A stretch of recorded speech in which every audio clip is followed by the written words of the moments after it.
Hey everyone, it is day 3 of the Summer Writing Challenge. Now, I want to talk today about making structure out of unstructured time.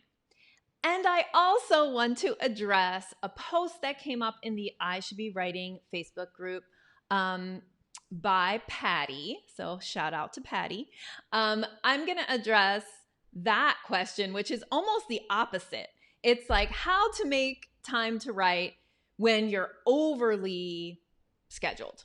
Okay. So first I'm going to address they're like a yin and yang, and they actually have a similar solution. So that's why I'm going to talk about them together today, because Patty's post is getting a lot of traction, and people like that is like the $1 million question, right? Like, how do you, as a new faculty member, how do you get your writing done in the midst of all the thousands of other things that you're supposed to be doing as a new faculty member?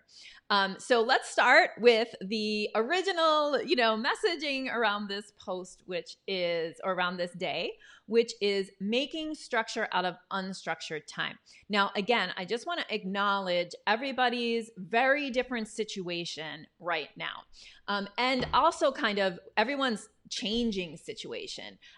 Because we are in the pandemic, it is really difficult to predict what's going to happen this summer in terms of where we will be with access to childcare or ability for family members to come in from outside, like whether we'll still all be under quarantined. But I'm going to say that my family will be under quarantine for the rest of the summer. So I'm going to speak to people who are still experiencing quarantine.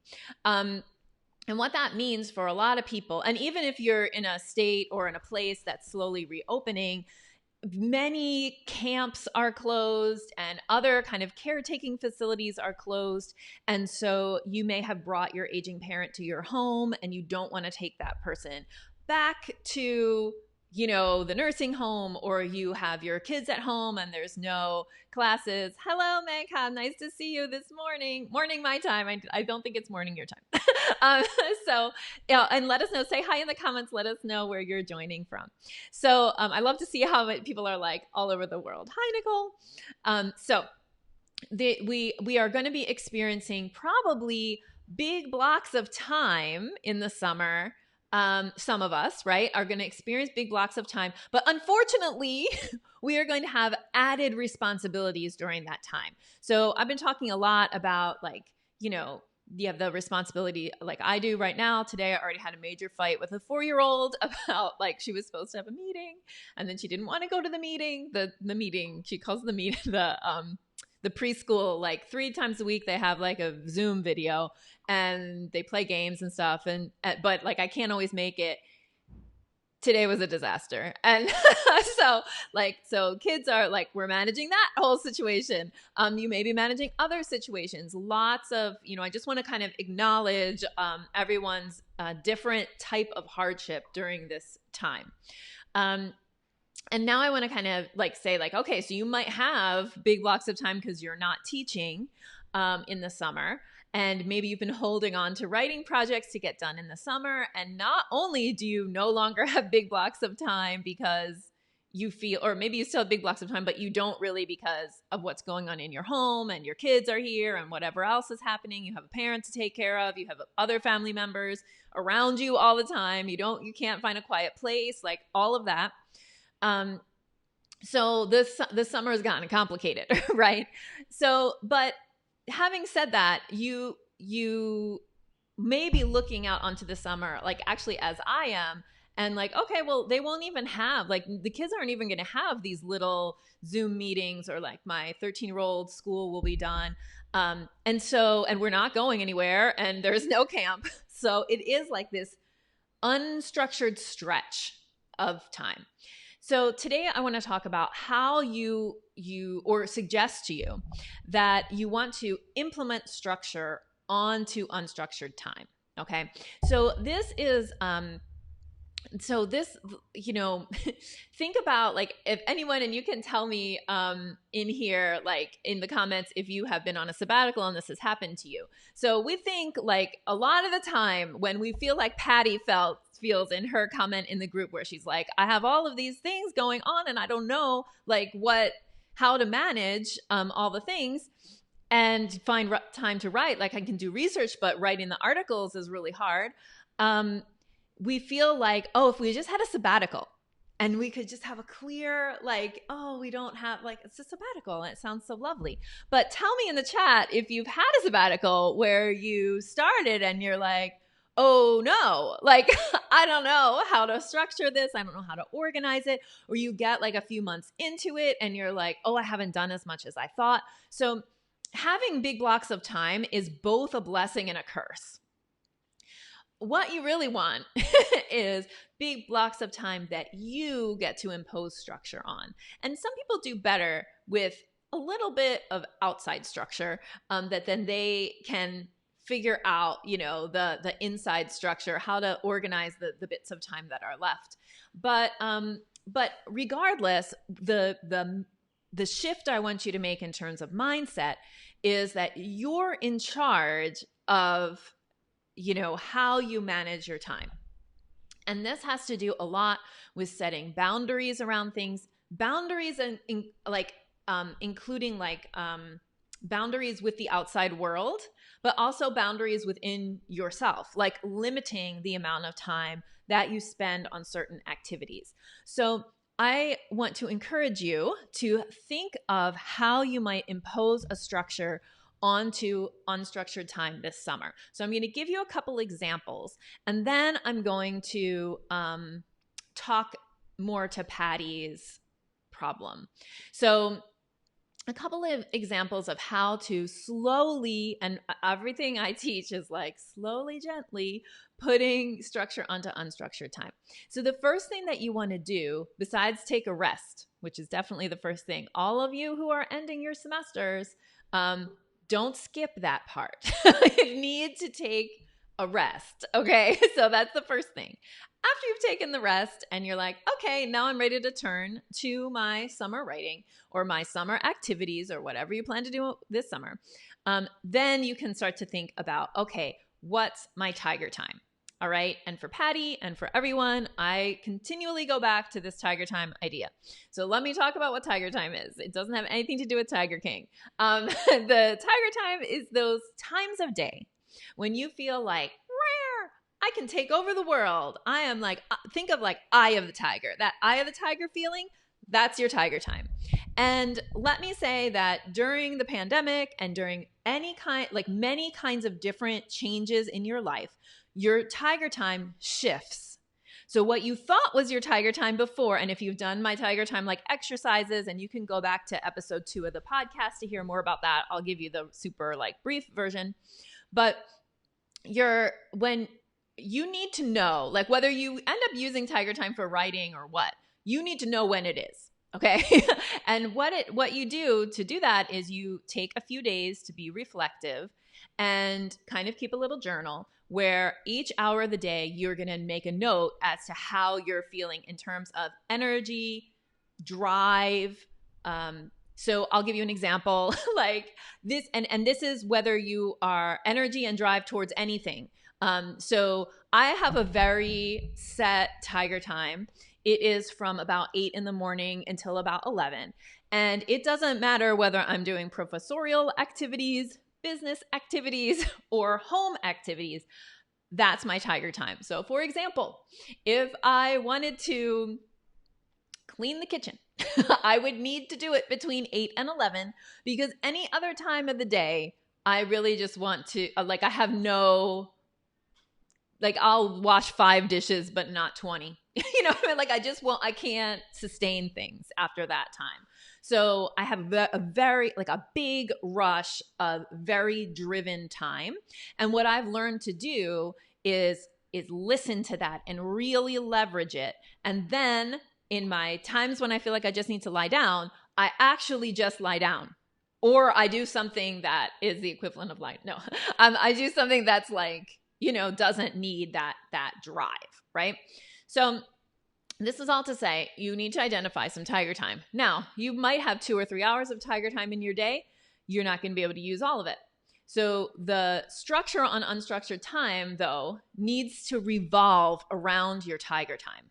Okay? So the start of structure needs to start with tiger time. And part of this is the process of putting writing at the center of what you do. So, Patty, I am going to tell you that you this is the way you articulated this in the group was perfect. It's like every new professor feels this. You get into the job, you had things that worked for you when you were a PhD student, and then you get into the professorial job and you're like, okay, now not only do I have to do new research and write off my dissertation and write off my new research and teach new preps and understand new admins and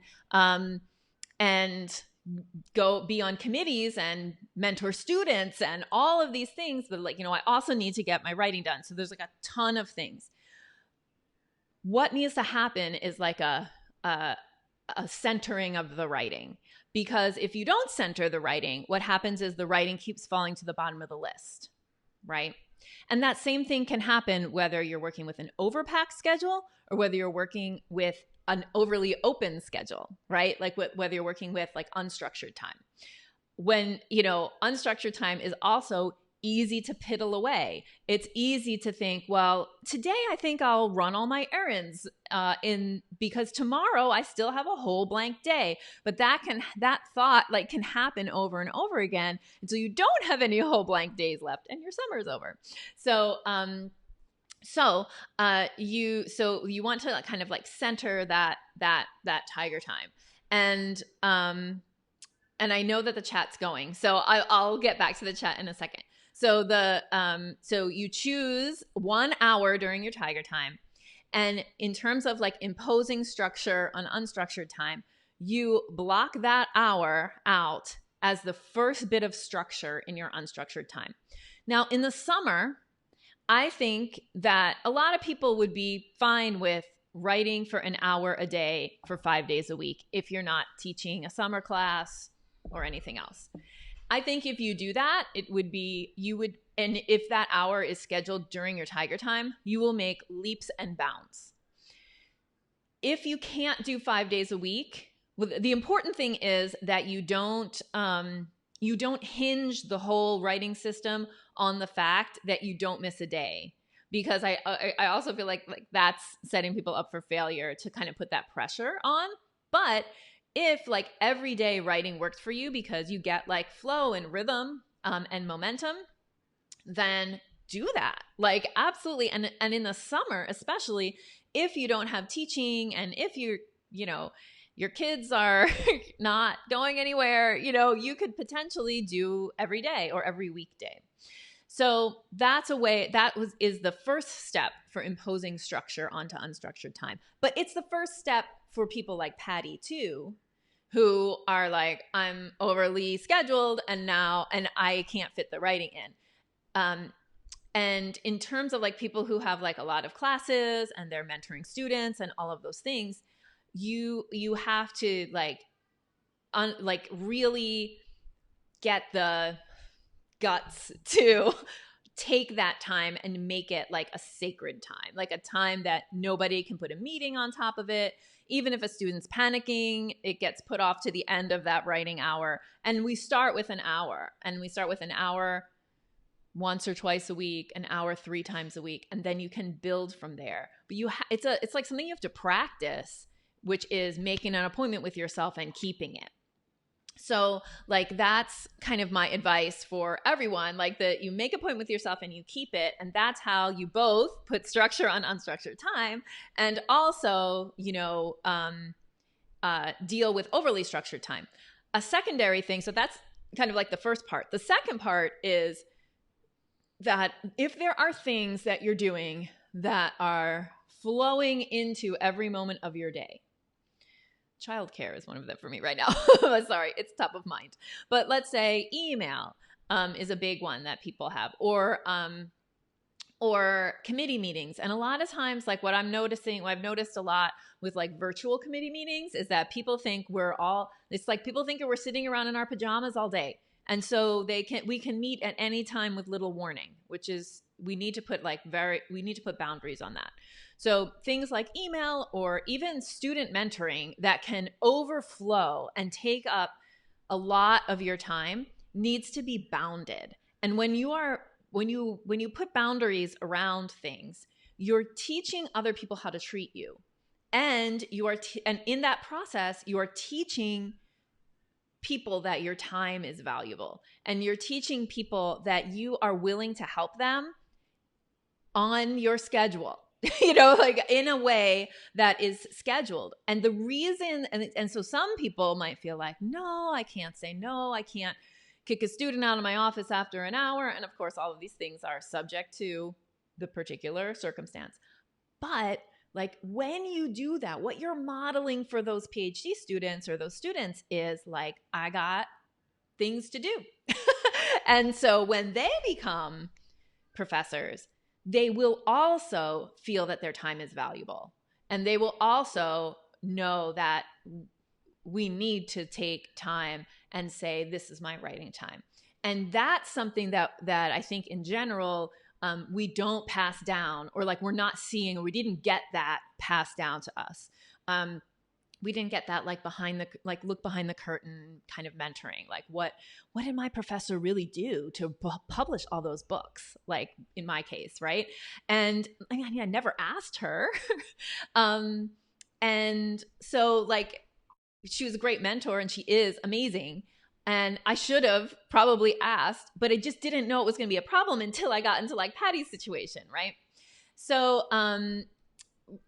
yes. Okay. So, that's my kind of talk about that. And I will just acknowledge also one last thing before I turn to the chat, that,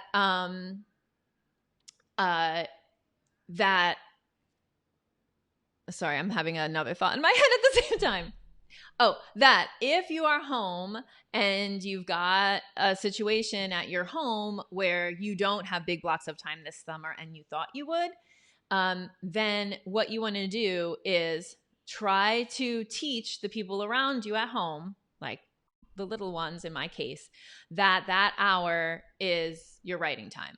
And start with structure there. And then you can start seeing if like, okay, is this hour that I can get them to, like, I'll just use the kids example, although it could be like anybody else that you live with, or any other situation. Like the little ones for me, like, okay, well, this time is when I'm working. And so, and then what you're going to do during that time is you're going to play with this thing, or you're going to watch this program, and whatever you're doing, but you're not interrupting me. And I can get an hour that way. My kids are 13, 10, and 4, and the 13 and 10-year-old help a lot with the 4-year-old. So yes. Okay. So I'm going to look in the chat because I'm seeing lots of really long posts in the chat. So yay. Hello, everyone. Yes. Okay. Yeah, Michelle, Michelle says, I have blocks of time, but the anxiety of having family in another state that I worry about. Yes, all the anxiety, yes, has increased. You have increased household responsibilities, and anxiety, and yes, and communication from your dissertation committee is spottier than normal, which also is kind of like horrible for students. Understandable somewhat from the perspective of the professor, but also like we need to be taking care of our students too. So I would say that again, it's the same. It's all like start small. So with the anxiety, which so many of us are feeling anxiety around our personal situations. I had a conversation with my 13-year-old and she's like, I'm really scared about going out. Like they have not left our house for the whole, for 45 or 50 days. And I mean, I've gone to the store and done other things in the world, but they haven't. And she's like, I had this dream that one of us got sick. And, there's definitely we're all feeling anxiety for many different reasons. Starting small with okay, I can do this much. And then just being like over the top with your rest and care for yourself as much as you possibly can. It's really hard. It's going to be really hard for the whole quarantine time. And after that, probably. And what I kind of fear is that we're going to have flip-flop time. We're going to have, we're open, now we're closed. We're open, now we're closed, which I think is also super anxiety producing from a teaching perspective in the fall. But yeah, like just starting small. What can you take, and can it be an hour a day? Can it be half an hour a day if it can't be an hour? And then thinking about what are the things that particularly trigger your anxiety. And I'm not a therapist, so I'm just talking about how I deal with anxiety around, which is not like clinical anxiety. It's just like kind of just anxiety around this situation.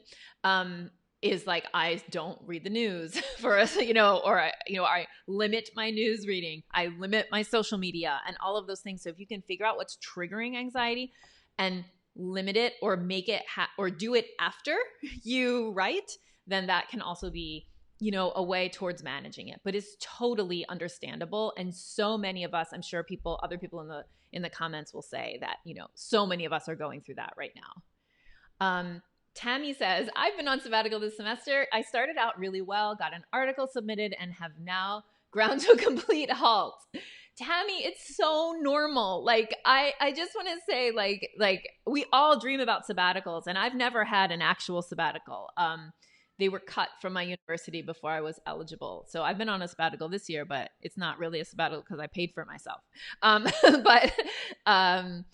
But yeah, it's this we all dream about having these like giant blocks of time, but once you have them during a sabbatical, you really have to be active in figuring out how you're going to manage and plan, and then be forgiving with yourself for getting off the plan and like all of those things. So Tammy, you are not alone. You are basically, it's like a lot of people have that experience during sabbatical.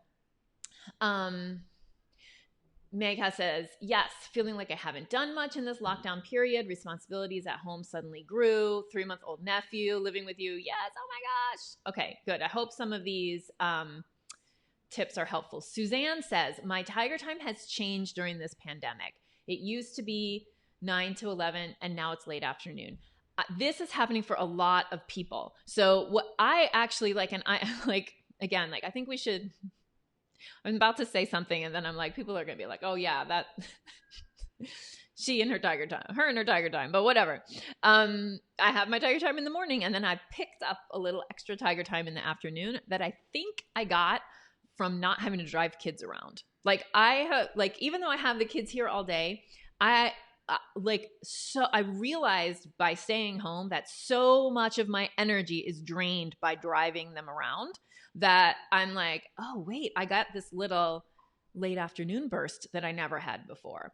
And that is also like, I'm in a very privileged position of having like a spacious home so that I don't feel like I'm sitting on top of my children all day, which is not everybody's situation. So we live on a big piece of property, so we can go out and walk really far without seeing anybody else. So like just all of that to say that like part of that relief is that my home situation is good and not everybody's is. Kelly says, unfortunately, my tiger time is 10 p.m. to 2 a.m. So I don't know that that's unfortunate. It depends. Like, it depends on when you have to wake up in the morning is what it depends on. So and it depends on a couple things. So I want to say another thing about tiger time. If you, I try in my coaching and in my programs, I try to help people fit their academic work into the 40-hour work week. That's because as a mom, that's all the strategies and the things that I teach in my programs are strategies that I was like forced to develop when I had my first child. And she was like, if she's there, she was there as a baby and a toddler. There was no, this is a 13-year-old. There was no actually doing anything. So like working on the weekends and whatever else was like a zero possibility for me. It was just like a non-starter. So one of the things that I think is important is that writing is part of your workday. And that's because I don't think that writing should be peripheral. I don't think that we should see writing as extra. So a lot of people do like wake up early in the morning or stay up late at night or work on the weekends to get their writing done. And the problem with that for me is that, one, if you feel forced to do that, then I think there's a better way that you could be organizing your week. Like, so if you would prefer to have everything contained inside of like an 8 to 5 workday during the week, there are ways. And that's what I teach in the Writing Roadmap program. Though there are ways to do that. So that's so if you're like writing early in the morning or late at night or on the weekends because you feel you have no other choice, then I think that's a problem that we can solve. Okay. But if you are writing early in the morning, late at night, or on the weekends, because that's when your tiger time is, or that's when you feel jazzed up about it or excited, I think if it's a choice, then that's okay. You know, Kelly, I don't know your situation. I need to scroll down more because I don't know if maybe you've commented again, but if you can't, if you could write from 10 to 11, go to sleep at midnight, sleep till 7, that could be fine. You know, if you choose it, I think that's the difference. I don't want us to give our writing crumbs.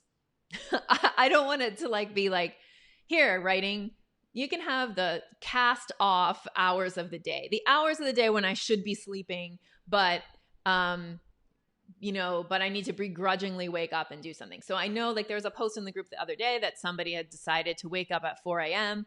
and get writing done because then they could wake up their kids. And because of quarantine, they really felt like I have to get up before the kids. So also during these times, I feel okay, that's a choice. That's a choice. Definitely that makes a lot of sense. What I want to emphasize though is writing should be central to what you're doing, not peripheral. And so the more you can take actions that make it centered, the more successful you'll be at actually getting writing done, and the more successful you'll just be in general. One of the things that I teach inside the Writing Roadmap program is how do we do that centering? How do we align things so that they support our academic mission statement? And how do we, project manage so that our writing gets done? Because nobody is going to do your writing for you. And nobody's going to do your publications for you.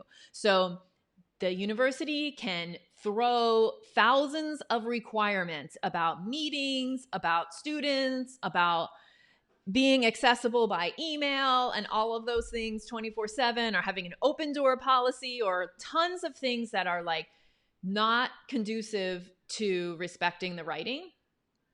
But they're not going to do your writing for you. So you have to be very firm and saying okay, you all can give me all of those rules and stuff. I'm going to figure out my way so that I can stand in my writing and say, this is the priority for me, because without this part, without the writing part, I'm not going to get promoted. And then you're going to criticize me too when I go up for promotion and I don't have enough writing, but I had my door open and my response time to email was 20 minutes. And I, whatever other ridiculous rules or suggestions are put on you by the university. So the writing, they can't take away. So even if you don't get promoted or you don't get hired, your portfolio of writing is what is going to help you be mobile, help you feel powerful, help you feel like you have choices. In a situation where we don't often feel that way, right? We often feel powerless and defeated, actually, especially those of us on the job market. So that is that's why, that's my soapbox about putting writing at the center. So I hope that's a little bit helpful for people. Okay. So Sarah says, this will be perfect for me needing to chase kids all day, but my time is early morning. And of course, my kids are up early too. So yeah, my kids are up early, but you know what? Their tiger time is also in the morning. So my kids are much more likely to play by themselves in the morning than they are at any other time of day. So I seize that. Like the hour I can get is between 8 and 9.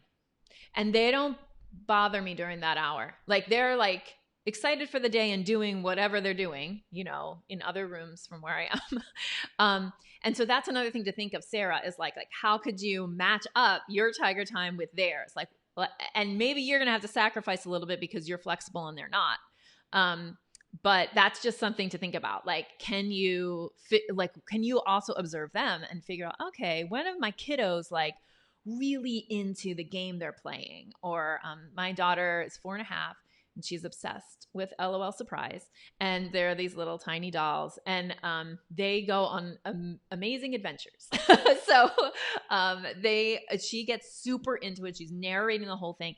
And that's exactly what I want her to be doing, because that's the kind of play that I think 4.5-year-olds really need. And so if she's doing that, that's when I know that I can kind of escape in here and do things. So yeah. Okay. So there's like a ton of comments.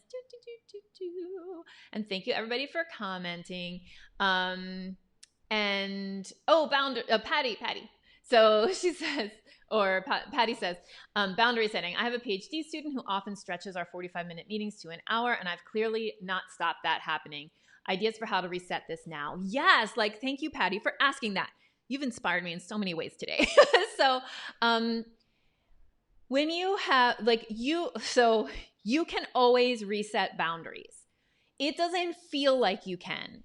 It feels like you're going to be letting somebody's expectations down, or it might feel like I've let this person take advantage of, and not in a malicious way, but take advantage of me in lots of ways before, and now I'm going to make a stop. I'm going to set a boundary. I actually think the pandemic is a great time to reset boundaries, because you're probably not face to face with that person. So it makes it a little easier, if you're doing it over email or via Zoom.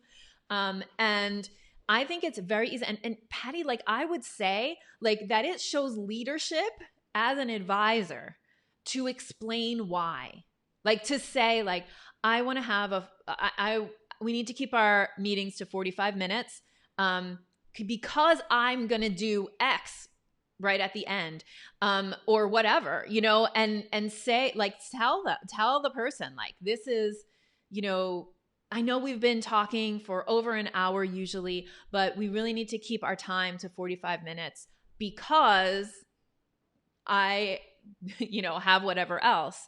And let that whatever else thing be something important that you want,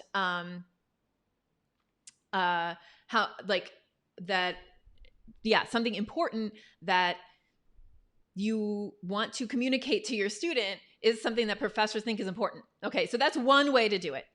The other way to do it is to actually schedule something 45 minutes into the meeting, so that you actually stack your students every 45 minutes. If that student goes over, then that student is taking away from the next student.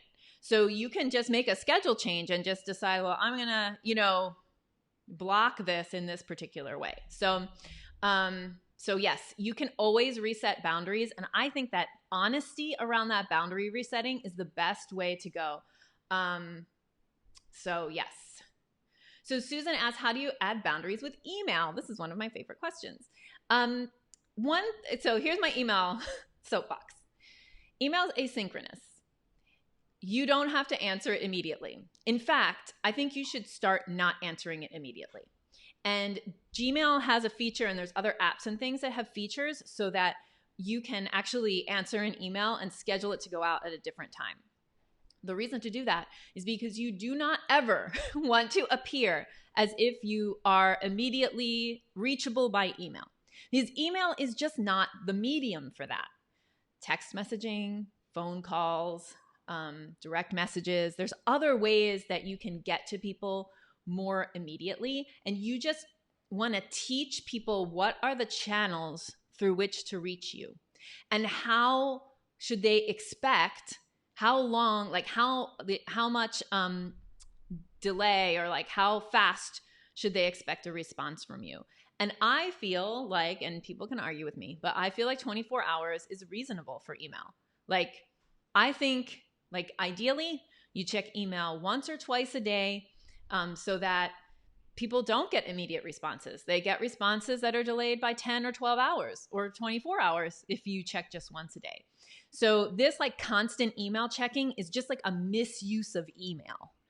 It's like, that's not the medium for like back and forth types of exchanges. We have so much other technology that serves for that.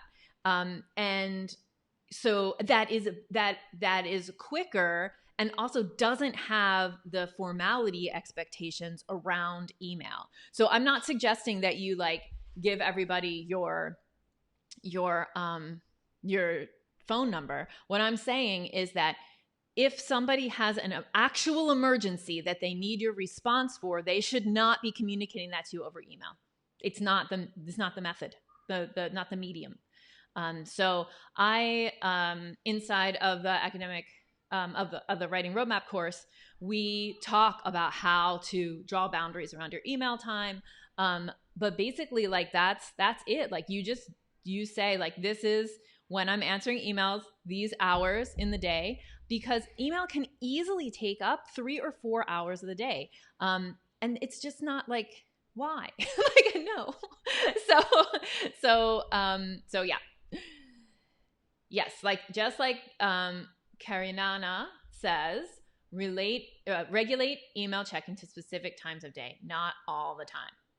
Yeah, and I think, like, Susan, like, you never feel like you can keep up with it. Yeah, I mean, that's email. Like, you need to lower everybody's expectations for how fast you're replying to things. So, but it's challenging. Like, it is challenging. But the first step is to actually block it onto your calendar, like actually put it on your schedule. And I tell people to put it on your schedule for after, like, and this is advice that would be during like a normal semester, to put it like after lunch, like definitely after writing, because email is how work arrives to us. So we want to be in control of when we receive that, like, kind of extra work that you weren't expecting that could derail your day. Cynthia says yes to not driving. So yes. Okay, cool. All right. So, well, we have now been on for like a super long time. So I just really appreciate everyone who has stayed on. Yes. So Candace, let me acknowledge this, and then I'm going to move. I'll kind of close out and talk about what we're talking about. Oh, I'm not sure what we're talking about next time. Let me open my file. So yeah. So there's a comment by Candace that says the men I work with brag about writing in all hours of the day. It's a source of pride. I feel like I feel like that is so culture of overwork. It's like, let's brag about how busy we are. Let's show everybody how much we work all the time, and that working all the time is what you really, how you feel dedicated and all of this stuff. And no. And that is not like, that is a very patriarchal version of academia. But I think that we can create a different version. And so when we put boundaries, and somebody in one of the comments mentioned, like, especially for people who grew up female, right? Like, who are raised as women in society, like, we find it extra hard to put those boundaries around things and to not just accommodate and sit down and all of that. No, that's not who we are anymore. So that kind of stepping into and saying like, well, that's the way you do it. That's not the way I do it. And I am equally successful. Like, and you can be, you really can be. Okay. So there's a ton of other comments. And I really appreciate everybody's participation. On day 4, we are talking about your writing why, okay? And we're going to do an exercise that really digs deep into why you want to write. Like, why do we feel that anxiety? Like, we know that it's important. So what is important about it? So we're going to dig into that in tomorrow's